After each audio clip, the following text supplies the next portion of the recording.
স্বাগতম জনাইছোঁ আপোনাক চেল বলান বা নবীৰ চেনেলটোলৈ। আপোনাক জনাব বিচাৰিছোঁ ভাৰত অসমৰ বিভিন্ন ঠাইৰ খবৰখিনি অতি সহজে পাই থাকে। সেয়েহে চেনেলটো ছাবস্ক্ৰাইব কৰি বেল আইকনটো ক্লিক কৰি ৰাখক এনেধৰণৰ খবৰখিনি অতি সহজে পাই থাকিবলৈ। আজিৰ গুৰুত্বপূৰ্ণ খবৰটো অবৈধ স্বামী বিচাৰি তালিকালৈ সাজু হৈছে অসম আৰক্ষী।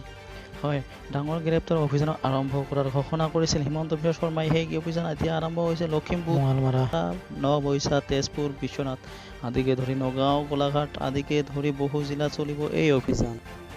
মাননীয় মুখ্যমন্ত্ৰী হিমন্ত বিশ্ব শৰ্মা ডাঙৰীয়াই যি ঘোষণা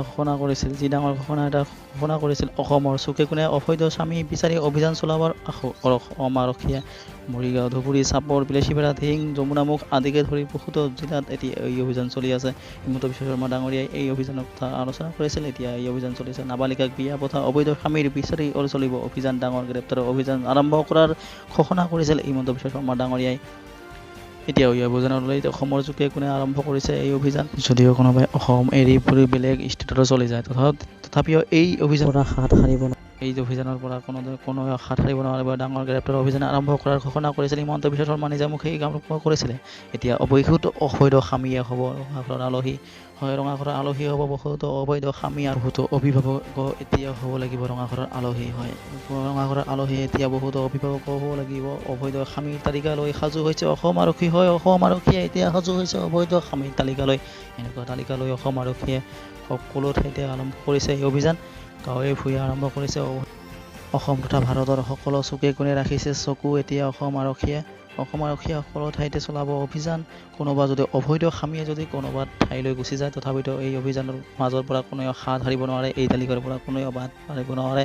ইয়াত কোনো নচলিব চালাকি, নচলিব কোনো তালিকাত অন্তৰ্ভুক্ত হোৱা হ'ব অবৈধ স্বামী তথা অভিভাৱকে ৰঙাঘৰৰ আলহী হ'বলগীয়া হ'ব। অবৈধ স্বামীৰে ভৰি পৰিব অসমৰ সকলো থানা, ৰাজ্যৰ সকলো থানা। এতিয়া জানিব পৰা মতে অসমৰ সকলো থানাই ভৰি পৰিব অবৈধ স্বামী তথা অবৈধ স্বামীৰ অভিভাৱকলৈ। অবৈধ স্বামী তথা অবৈধ অভিভাৱকলৈ ভৰি পৰিব সকলো থানা। এতিয়া অসম আৰক্ষীয়ে চলাইছে এই অভিযান। অসম আৰক্ষীয়ে ঘৰে ঘৰে গৈ উপস্থিত হৈছে। অবৈধ স্বামী যিমানখিনি আছে সকলোৰে ঘৰে ঘৰে গৈ অসম আৰক্ষীয়ে অভিযান আৰম্ভ কৰিছে। হয়, মহিলাসকলৰ কাৰণে অসমৰ চুকে কোণে অবৈধ স্বামী বিচাৰি অভিযান চলাইছে অসম আৰক্ষীয়ে। ইতিমধ্যে অভিযান আৰম্ভ কৰি দিয়া হৈছে। অসম অবৈধ স্বামীৰ তালিকালৈ সাজু হৈছে অসম আৰক্ষীয়ে।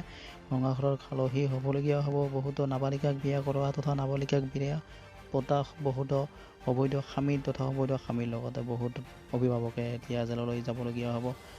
ৰঙাঘৰৰ আলহী হ'বলগীয়া হ'ব। ছেপ্টেম্বৰ তথা আজিৰ তাৰিখৰ পৰা এই অভিযান আৰম্ভ কৰা হয়। মুখ্যমন্ত্ৰী হিমন্ত বিশ্ব শৰ্মাৰ ভাষণটো দাঙি ধৰিব। এখেতে ইয়াতে কি কৈছে চাওক মনোযোগ সহকাৰে। ছেপ্টেম্বৰ মাহত নাবালিকাক বিয়া কৰোৱা লোকসকলক চিনাক্ত কৰি আৰু এটা গ্ৰেপ্তাৰ অভিযান আৰম্ভ হ'ব।